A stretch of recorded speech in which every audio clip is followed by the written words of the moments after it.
In this video, I'll show you the location of your key transmitter pocket in your Chevrolet Trax 2nd Gen in case you get the no remote detected error message and your car is not starting. I'll also show you how to fix that. So let's get started.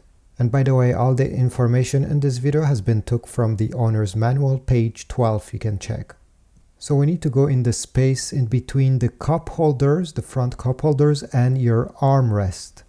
Once you're over there, you need to put the key fob right over there. You see in the small compartment. Don't put it in the one in front. Put it in the compartment closer to your armrest, the last one.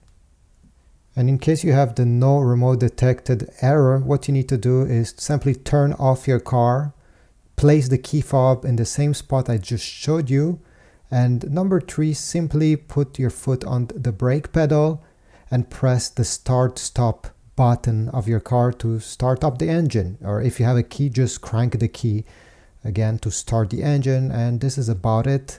Replace your key fob battery as soon as possible and you won't get this error message ever again. If you have any comments, leave them down below. If this worked, I want to know, so write a comment, like, subscribe, and I'll see you in the next video.